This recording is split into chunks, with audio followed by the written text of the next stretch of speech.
I can't go a day without reading about another petty melodrama in the Portland City Council. And I can't go through Portland without seeing evidence of decay that breaks my heart. This is the most iconic and inspiring city in the country, and it should be twice its size and twice its fertility. But something is holding it back. I got a chance to speak with Mayor Koch of Quincy, Mass., which also was a tough city in the 80s with the exit of industry and the exit of shopping downtown. And he led a turnaround there that is a lesson for all of us. I hope someday the cities of Maine get to do what Quincy's done and become wealthy, exciting, inspiring places for people of all backgrounds and opportunity levels. Let's listen to Mayor Koch on Maine For Keeps.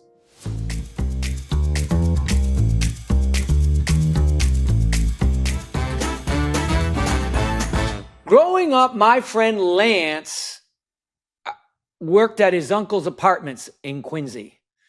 And, they were shitholes.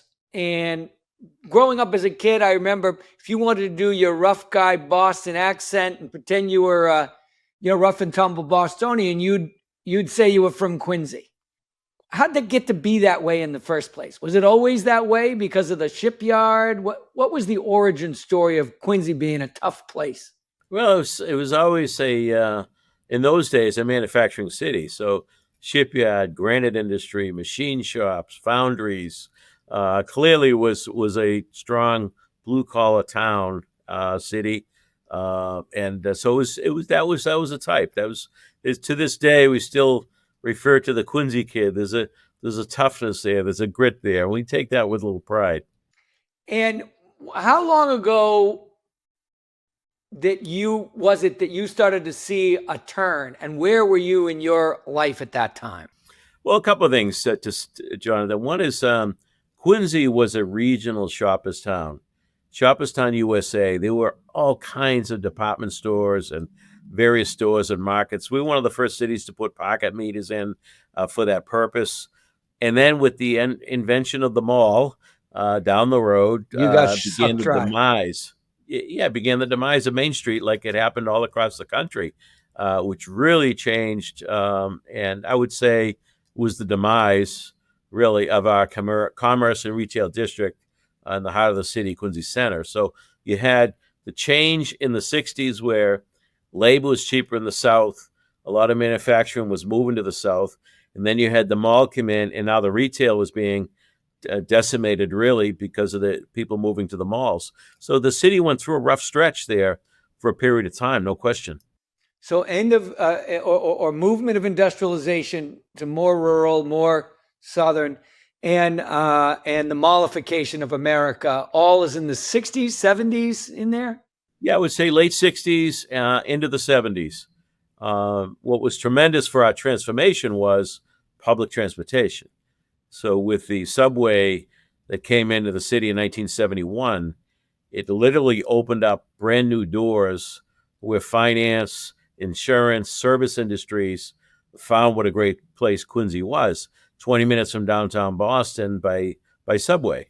And of course, we got 27 miles of ocean front and waterfront, and a lot of great natural resources with the Blue Hills and West Quincy. So, there was that transformation, went from granite to shipbuilding to all kinds of manufacturing. As we know, it went south, and as we know the history of it then went offshore as the South eventually got decimated too. So a lot of transition. But when I ran for mayor, the downtown was in very poor shape. What was the low point? So in the 60s, you still got the mom and the dad and the suit and the fedora hat and everybody's working. And then, when do you sort of bottom out? And what's it like? I think the 80s, late 80s really started to bottom out. And then it was kind of flat for a long time. There was no new growth. So you had empty storefronts, or what you did have was, 30 nail salons and 25 sub shops. There was not a lot of quality there. So, and mayors have tried some things. Yeah, I mean, and mayors tried some things, but a lot of them just nibbled around the edges. And I say that respectfully. if you wanted to affect change, it needed to be bold. You needed to really jump into it, change the zoning, take advantage of the tools and the tool chest, if you will, to make things happen. Because once you get it rolling, it's tough to stop. Was there a concentration or a compounding of sort of poverty or ne'er-do-well energy in those early 80s? Because, the spiffy people left the mix, and so you had sort of a concentration. Did you end up with kind of almost a project kind of energy before the turnaround? Well, I mean, the downtown became a ghost town, essentially. The homeless found it attractive for them. We're a city of strong neighborhoods. The neighborhoods never lost their strength or their character. It was the heart of the city, the downtown, the commerce district that really just fell apart. And for all the reasons that we mentioned economically. But again, administrations had tried. It became a problem. Even those institutions that were here were talking about leaving because they didn't like what they saw going on at the time. So it was really a very transformative time when I took office. When did you arrive in Quincy? Well, I've my whole life in Quincy. I worked in government for 20 years in various roles. I was the chief of staff for one of the mayors. So I had great training. So I was elected in '07 to serve as the mayor of the city. And even before I was sworn in, I met with several investors and developers to get the ball rolling because, time is of essence. And we had some great meetings and we got a lot of things rolling. Some stuff was already underway on the planning side with a great master developer, but the execution side was weak. So we rolled up our sleeves, and I ended up having to fire the master planner, and everybody said I was done. That was the end of me politically. But we rolled up our sleeves, and instead of having one master developer, we ended up with 6 developers. And we chipped away. I want to go back before we go to the turnaround. Let's go back to you. Before you're the chief of staff, are you the chief of staff of the immediate preceding mayor? And what are you doing before that? No, I was chief of staff under Jim Sheets, who served from '90 to 2001. I was chief of staff half that term. Then I was commissioner of parks, forestry, cemeteries. So under my predecessor, I was in the department head role of parks, cemeteries. So I actually ran against my boss at the time. Okay. Serves him right for sticking you with the cemeteries. What were you before? Did you grow up working in Quincy before you got into city government? Yeah, my first job in city government, I was appointed in 1988. I was 24 years old. Under the then Mayor McCauley made me a department head, and that began my journey, if you will, in government. So I couldn't have been better trained. You didn't go. Your mother's from Maine, right? She's a Van Buren woman up on the border there. Yes, they migrated to Quincy, Mass. When she was a teenager from Maine. She came to Quincy not knowing any English, being French speaking. That is phenomenal. That's our curse and our blessing right here in Maine. It's the greatest place to live. The Franco community is so fantastic. And yet, when you want to have the American dream, you kind of got to leave Maine and go where the jobs are. So she wasn't alone in that and got you down there. Now you're there, you're in this city government. Tell us about you. Okay, you're going to run. It makes sense, right? You've been doing these commissioner jobs the whole time. You go and you start with developers. You actually think about your plan and even assemble capital before you run. Yes. 20 years in local government and 5 of those years chief of staff of the mayor opened up that world to me. I mean, I couldn't have better training starting. So we were really well on our way before I was sworn in January. And I don't say that in a bragging way. I just say that in a practical way. The mayor's job was at that time 2-year terms. So 2 years goes by like that before you get anything done. So I wanted to be as efficient as we could because, as I said for my staff from day one, I want to get as much done as I can. I didn't take the job to sit in my ass. And this city needed that change. And I mentioned the nibbling around the edges. The zoning needed to be changed. We created a new urban redevelopment district. We created a district improvement financing district, which all of these things then created the tools under state law that we can avail ourselves to take advantage of and use in the uniqueness of our city and develop it the way we want to develop it, create our own destiny. That master plan, you fired the master planner, but Was the master plan itself something you were excited by, and what was it? I think what happened with the master planner, and by the way, I held probably 20 public meetings with this master planner throughout the whole city to neighborhoods. We talked about the zoning changes. We talked about the density, what could be, and got feedback from people. In every meeting, it wasn't a question of what you were going to do, is when were you going to get started. Everybody had had enough of the downtown. They were looking for change. They wanted to see investment. So they just was anxious for the change. So those meetings. You didn't have a keep Quincy cool, keep Quincy something. You didn't have the blockers. That's exactly right. Had this been 10 years earlier, it might have been those whining back for the days of when we were at, Shoppers Town USA. That wasn't going to happen again. That was over. But enough time had passed that I think people had given up on that dream. And what were the highlights of that master plan that you took around and showed? What were the things that people, oh yeah, oh yeah, oh yeah? Well, I think what helped was you had an outside credible company out of New York talking about the great bones of the city. Sometimes a lot of people that live there, don't understand or realize what you have. So they reminded us of the incredible bones, the history, the infrastructure that we had that we could build on. And then from there, what the potential could be in the density, the height, creating a residential neighborhood in the downtown rather than it just being rolling up the carpets. Bedroom, yeah, ghost town at night, yeah.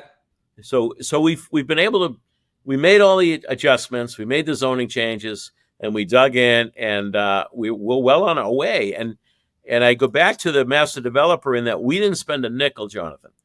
That it was all on their dime. That was the deal from day one. And it was one of the hardest things I did since being elected. We met with this group, our teams, every week for months.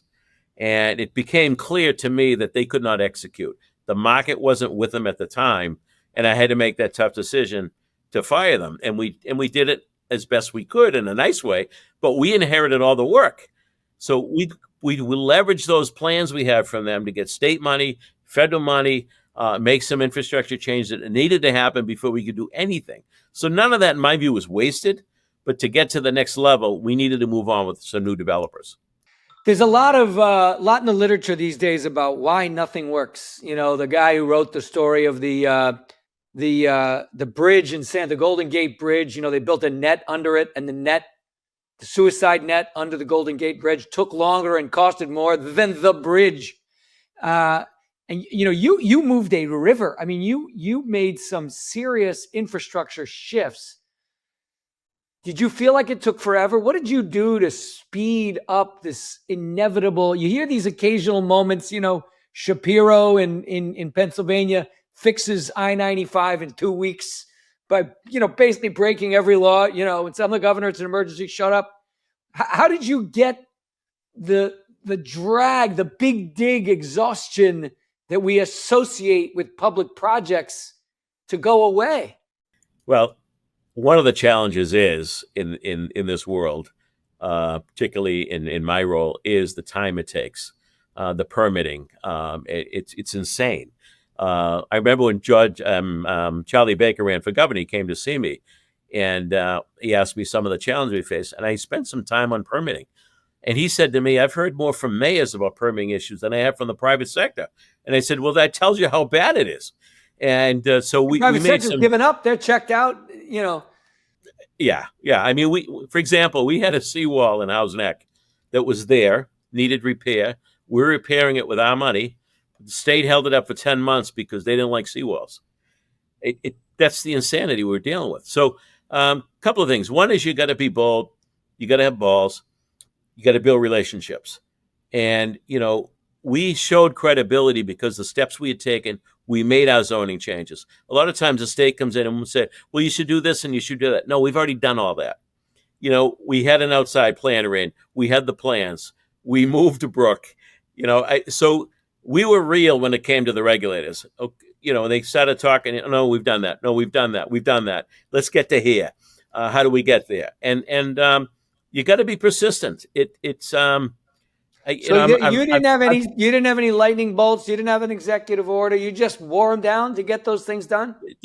That's the only way. Yeah, you got to work it. No, And you preloaded the developers, right? You actually had the guys who say, "Hey, if you move this river, you're going to have an apartment building over here or something like that." Yeah. You certainly the plan was there, and and people understood the value of it. Once we got to that point, people started to see what could be rather than what they've been looking at for 20 years. So it became more real, no question about it. Was the developer that did your city infrastructure shifting work, and you should describe the pretty significant changes to the underlying guts of downtown. Were those the same guys that would then get to build the apartments and everything that came in? No, a combination of different things going on. So the public infrastructure changes were driven by the city. We got some federal money, some state money to help leverage it, but we got it done. So we're in for city money. We're in over 250 million in our downtown just on infrastructure. Beautiful new parks, fixing the pipes underground, new roads, new light trees, you name it. That's part of it. And that was one of the key things, Jonathan. The Hancock Adams Common, which we created a number of years ago, we shut down a portion of Hancock Street. And the statues of Hancock and Adams and Abigail, beautiful public space. And the presidents and their wives are buried in the church right on that common. So when the investors come in and look around, they're blown away. Right. You go to the John Adams house. I mean, it's very impressive. In the 80s and 90s, when you would come, Quincy would be what Quincy was, but then there was the John Quincy Adams estate cottage, and you just felt transported. It's right there, this critical founding brick of the country. Absolutely. So when investors come in and see that and understand the history, but also see the public investment, they see we're committed. The zoning was done. The city's done the infrastructure. We're in, because when they weren't starting from ground zero. A lot of times, I think the mistake cities make is try to put too much. And I think Boston's going through that. Try to put too much on the developer. They call it linkage. They call it mitigation, this or that. And the project doesn't pencil. That's a huge toxic behavior, basically sneaking tax money out of people as a holdup. Yeah. And, for example, in the city, we have inclusionary zoning. So there's a percentage of affordable housing supposed to be in or paid in lieu of. You get a sewer fee, you got a building permit fee, and then the city council, they want to have union labor. You start putting the layers on, it doesn't pencil. So, you got to be practical and make things work. So sometimes you got to make a tax deal. Sometimes you got to have some flexibility on what the permit fee is, and you got to make it work. Boston's got 30,000 units that were permitted that just sitting there, and they can't make it pencil. And so the economy that we're in with the cost of things, so the permits, the units of housing are permitted but not built because the bloat and the weight on top of the developer is such that they just rather not put the money in. Yeah, the public gets very cynical, and some people in public life get cynical that the developers are the big bad greedy guys that and that's not the case. They're business people. They're investors. Yes, they're going to make money. Well, who's going to do it if you're not going to make monny? Right. You got big, bad, greedy investors. You got big, bad, greedy developers. You got big, bad, greedy mayors. You got big, bad, greedy bus drivers. Right. They don't correlate. They're not one-to-one. That's right. So you got to have the tools in the tool chest, and you got to meet them at the table, and you got to figure it out. How do we get there? Put all the cards on the table. These are the numbers. How can we make it work? And once you get one or two under your belt, then you see a little bit more investment, more energy and traction, and others come to the table. And of course, we're fortunate because Boston has layered so much on that it's good for me, because they come to Quincy because they know they can get it. You're the Denver. You're the Denver to San Francisco. Get me out of here. When did Quincy go from a 2-year mayor to a 4-year mayor? And was there always a strong mayor? And tell me about what that word means to you versus, a bunch of city councilors holding hands and saying, who gets to be mayor today? Yeah, I think it's a very, very important charter. The city of Quincy has the strongest mayoral form of government in Massachusetts. Plan A charter. It's called Strong Mayor Weak Council. I don't say that in an egotistical way. It's just the way it is. So the mayor appoints all department heads except for 2, the city clerk and the city auditor. The mayor appoints all boards, commissions, zoning board, planning board, essentially has complete control of day-to-day operation of the city. Appointing authority, hires, fires. But the important piece is that you appoint the planning board, you appoint the zoning board, you appoint the agencies that are making decisions along the way. So they got to be on the team. They got to understand. I can't have NIMBYs on these boards and commissions that say no to everything. You can't listen to the naysayers. I'm not saying people shouldn't have a right to speak at a hearing, but they shouldn't control. I'll give an example one, Jonathan. It was a woman that had 2 pieces of property, rental units, right on the town brook, which is the brook we had to move. She fought and argued at every public meeting that everything was wrong with the downtown. Well, a few years into the success of the downtown, she sold her property and made millions of dollars. I still haven't got the thank you note from her. She left our area. But you listen to those people, you don't do anything. What about 2 years to 4 years? 2 years to 4 years. So I did 4 2-year terms, and the Chamber of Commerce led an effort to get on the ballot to the voters to make a decision to go to a 4-year term. It passed overwhelmingly. I'm now in the middle of my 3rd 4-year term. So I'm in 18 years, and everybody got it. When I was out campaigning, those 2-year terms, the people look at you, here again? Didn't you just get elected? Yeah. Sorry, I'm is using crazy. it. I could be building a park, but I'm Yeah, back to you exactly. for a casserole. Yeah. Yep, exactly. So it's a good thing. It really is. What's it like recruiting to Quincy government today versus when you started? Well, I've spent a lot of time and effort building a farm system. We had a lot of people that were older, around a long time. Young people coming out of college, they don't look at government. You know, they really don't. They're out in the private sector. They want to make a lot of money, and I get it. But We also want to get stuff done, and I feel like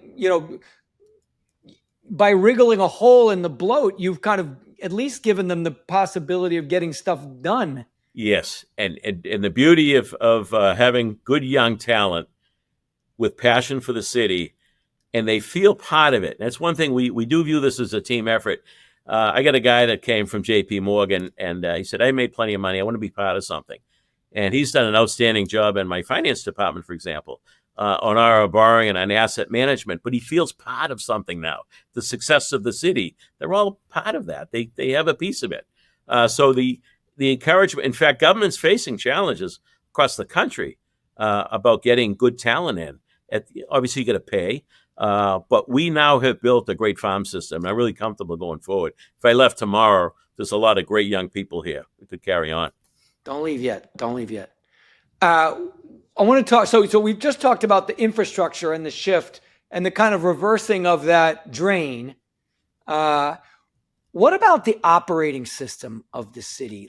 Talk to us about what information system are the cops on, the county? Do you have your own jail? Is that a different system? What's it like to move people through the support systems of the city today? And what are you doing to get that lubricated?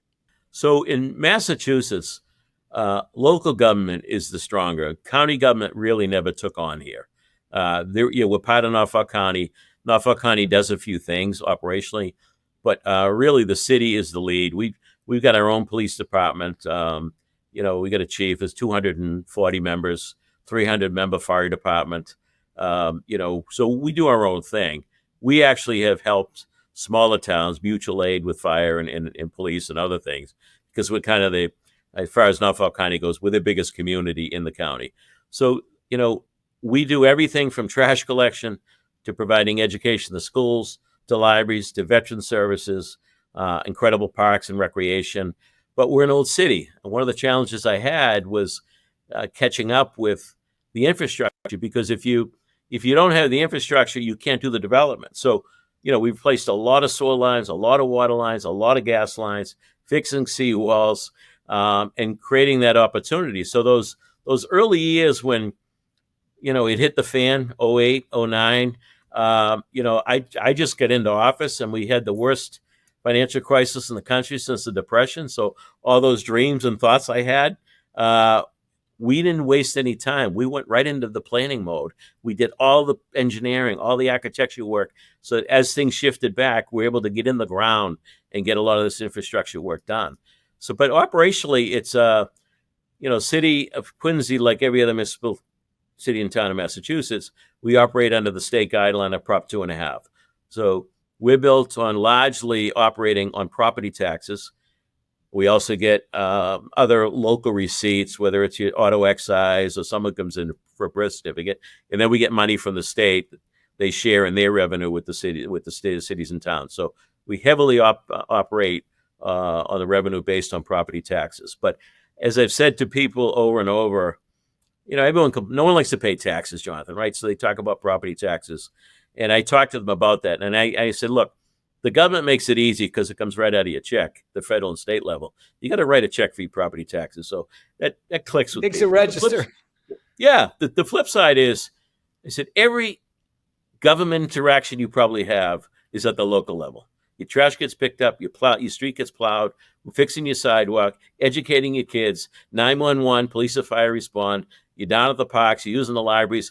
Most of it happens at the local level. That's where the rubber hits the road. So that's where having a strong form of government, with the mayor being the power that we do have here, allows you to get things done. Do you have your own jail, or do you go to Norfolk? No, Norfolk. Dedham is actually the town that the Norfolk prison is in. Yes.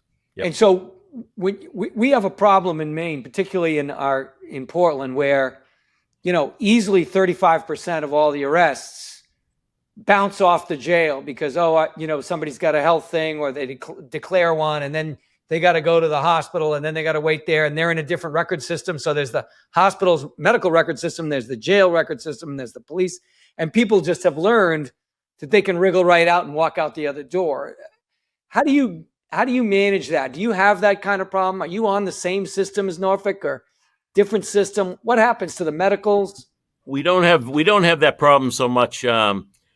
We deal with the district attorney. The sheriff is really a glorified warden, and not a sheriff like they are in other parts of the country. Yeah, that's their biggest job, is run that jail, right? Yeah, I mean, we have jail cells. We keep people overnight for a few days till they're bailed out, and then when things occur, then they're switched over to the county jail. But we don't have those kind of challenges. I got to say, locally, really. So net, looking at Quincy over let's just take the last 10 years. You're from a GDP of 43,000 to 53,000. That's a 25-ish, 23-ish% increase in the wealth of the average Quincy resident. You've got to be ecstatic about that. Yeah, I'm thrilled. I mean, we've made some tremendous progress in every area. The rising tide lifts all boats. When you do the development, it creates jobs, it creates opportunity, it creates wealth for everybody involved. So we got a lot of tradespeople that live in the city, that live on construction. So it's been tremendous. A lot of new businesses coming here. We've made a lot of surveys around the country. They point out every so often whether it's livable, best livable city, or where we operate a business. We've really hit our stride, and we want to keep it going. What do you do to hold on tight to make sure you deliver on running a business in Quincy versus other places? Well, I had a guy on this podcast who very famous restaurant chain, and I said, what's it like opening in Portland, Maine? He said, it gives San Francisco a run for its money, but at the end you get 68,000 consumers instead of 7 million. What do you do to make it easy to do business with Quincy? How do you measure that? How do you drive it? We have a strong relationship with the Chamber of Commerce, the local Chamber of Commerce, and the Regional Chamber of Commerce. I don't wait around. Like during the COVID, we made all kinds of changes quickly to keep the restaurants in business. I didn't wait for the state to tell us what we could or couldn't do. For example, taking booze to go as part of a meal and stuff. We just let them do it. You do everything you can to make it happen. We suspended all kinds of fees for them during that COVID period. You want to make it as easy as possible, as simple as possible, as efficient as possible for them to operate. So, the team for the city that we have, and the boards and commissions, our building department, for example, they're known around the state. You go in there, they help you, they work with you, they're not punitive. So the whole environment is become friendly business. When you talk about that, if the word gets out, and what happens? You get more business out of it. Sounds like culture. Culture is the Big time. series of Big time. underlying assumptions that people think they need to follow to get ahead. If people in that government feel like they need to help people succeed, if they want to get ahead, they're going to get that. If they get the message that maybe blocking commerce is good for the city, they're going to do that. Do you have a couple of key measures in terms of how you make sure processes are going well in all those millions of little queues of environmental permits and building permits and restaurant permits and liquor licenses? Do you have like a simplifier that lets you sort of know when the temperature is going from green to red? Well, I go back to the team, right? So, I meet with my department heads on a regular basis, and then a smaller core of people, of staff and others meet on a regular basis. And when we stay in touch with business, we stay in touch with developers. So if there's anything popping up, there's an issue or challenge, we jump on it immediately and try to respond to it. For example, we had a major project that was built in North Quincy, right on a T station, 620 apartments, 40,000 square feet of retail, but we're still having some drainage challenges. And the whole, pointing the finger start between the builder and the engineer. And they said, look, let's get everyone together. What's the solution? And let's figure it out and get it fixed. We could point fingers for years. Where do you get with that? So the whole environment here is hands-on, roll up your sleeves, with solution-oriented. Let's get it done. And a strong business community, by the way, as you know, provides jobs and food on the table, but it also provides those charitable organizations, the youth organizations. These businesses sponsor people all the time. They're the first ones that charities go to. So it all feeds on itself and comes back to the community. So a strong business community is so vital in any good, healthy city. I've always felt like, your Quincy story is iconic. As we watch so many cities sort of devolve into homeless, helpless, sort of verklempt energy, yours is this upbeat, sort of proud, like you said, it's still gritty. It's still freaking Quincy. But there's something legitimately impressive to all social classes about what's happening. What do you recommend? What's your pointers for Augusta and Bangor and Portland for how to get that energy going? Other than being next to a really shitty city from a bureaucracy point of view. Well, first of all, you got to clean up your act. And I think that any resident, any neighborhood expects us to make sure that everyone's following the rules. We have a homeless shelter in Quincy that we participate in. You're against toxic compassion? Well, what are you really helping? So one of those challenges I had when I first got in was the homeless hanging at the library, for example. People didn't want to be in the library. I said, well, and the librarians, well, they have a right to be here. No, they don't have a right to take it over. They don't have a right to intimidate people. They don't have a right to be on public property. They don't. So we really spent a lot of time with our police and social service agencies to get people the help they need. But you're not going to hang around the downtown. You're not going to be a problem on the lawn at the library. We have law and order. And you got to have that. You got to have safety and cleanliness before you can build everything else. You believe in the broken windows theory. That's exactly right. Yeah. Yep. Billy Bratton, he's a legend. What else? Give us a couple more. Rules of thumb, tidbits for mayors.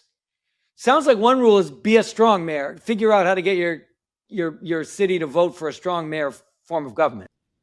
Big time. Makes all the difference in the world. The other piece that I didn't mention about the strength of it is, I would suggest that the mayor is probably the strongest form of government across the board, because the mayor creates the budget. City council votes on my budget. Most states and the federal government, it's the Congress or the state legislature that create the budget. The governor presents their aspect of it, but at the end of the day, it's the legislature that has to approve the budget. City council can only vote to approve, or they can cut something out of it. They can't add anything to it. So that's unique to the mayor's job as well.